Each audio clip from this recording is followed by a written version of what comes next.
अस्सलाम वालेकुम। वालेकुम कैसे हैं? सलाम, क्या हाल है जी? अस्सलाम वालेकुम। वालेकुम अस्सलाम। अगर आपके पास कुछ टाइम हो तो हम आपसे कुछ बात कर सकते हैं? हाँ ज़रूर फरमाइए। हम असल में अपना एक बिज़नेस स्टार्ट करना चाह रहे थे और हमें शुजा से पता चला था कि आपने अपने वालिद साहब के बिज़नेस को टेक ओवर किया है। तो जब आपने अपने वालिद साहब के बिज़नेस को टेक ओवर किया है तो हमें पता चला है कि बहुत तेज़ी से ग्रो हुआ है। हम चाह रहे थे अगर आप हमें कुछ टिप्स दे सकें कि हम भी जिसकी वजह से अपना बिज़नेस ज़रा अच्छे तरीके से चला सकें। सबसे पहली चीज़ जो मैं आपको बताऊँ वो ये है कि काम छोटा हो या बड़ा बेफ़ायदा नहीं होता। तो मैंने अपनी तालीम में जो चीज़ भी सीखी है मैंने उसे दुकान में अप्लाई किया है, जिससे मुझे काफ़ी फ़ायदा हुआ है। वो कैसे? वो इस तरह के जब मैंने दुकान को टेक ओवर किया तो मैंने अपने स्टॉक को एनालाइज़ किया। उसके लिए मैंने पिछले 6 महीने का स्टॉक उठाया और उसके रिकॉर्ड को देखा कि हमारी कौन सी चीज़ ज़्यादा बिकती है।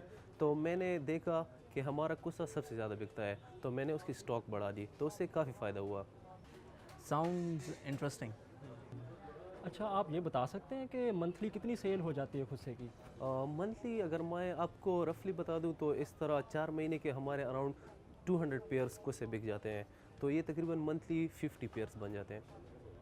अच्छा, इतनी बात तो हमें समझ में आ गई। लेकिन आप हमें कुछ ऐसा इकदाम बता सकते हैं जिससे आपकी सेल में खातिर खा इजाफा हुआ हो?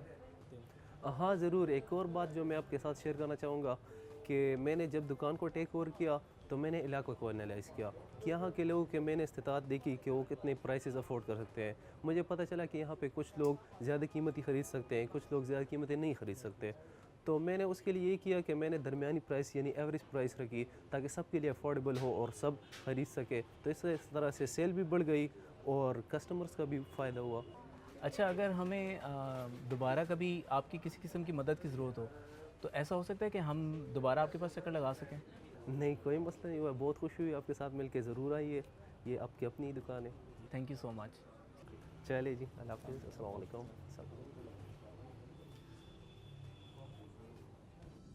अभी जो आपने अपनी स्क्रीन पे एक स्टोरी देखी है, इसको हम इन डेप्थ समझने की कोशिश करते हैं। हमने देखा कि जब वो दो लड़के जूते की दुकान पर आए और उन्होंने दुकानदार से उस बिज़नेस की कामयाबी का राज पूछा, तो उसने बताया कि सबसे पहले उस दुकानदार ने उस बात का हिसाब लगाया कि कौन सी चीज़ सबसे ज़्यादा बिकती है। हम ये बात बासानी मालूम कर सकते हैं स्टॉक रिकॉर्ड से।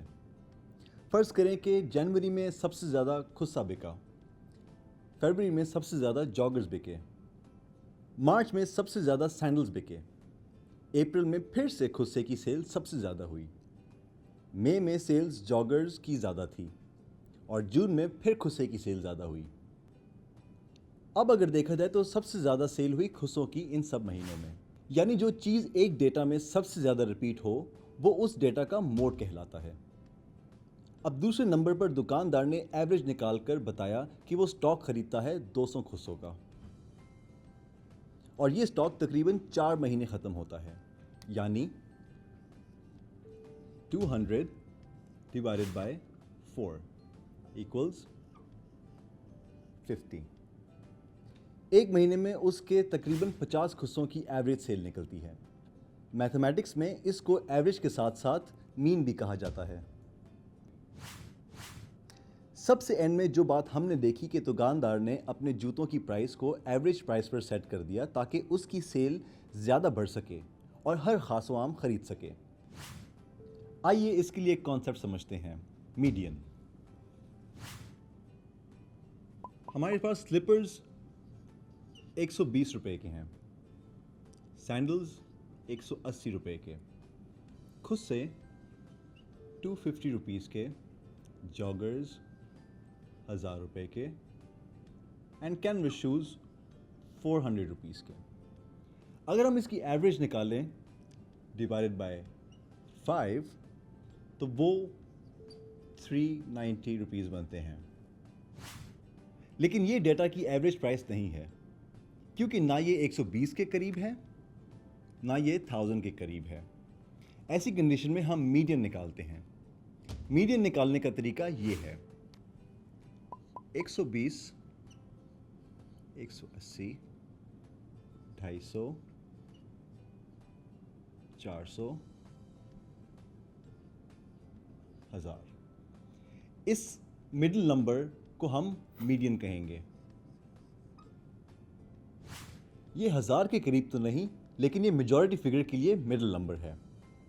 अब स्क्रीन पर लिखे इस डेटा को देखकर बताएं कि मीडियन क्या है। 70, 89, 93, 120, 170, 210, 250, 265 and 700.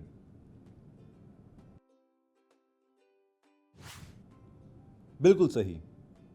अब आप एक और डेटा का मीडियन लेकर बताएं। 20, 25, 30, 35, 42, 51, 57, 63।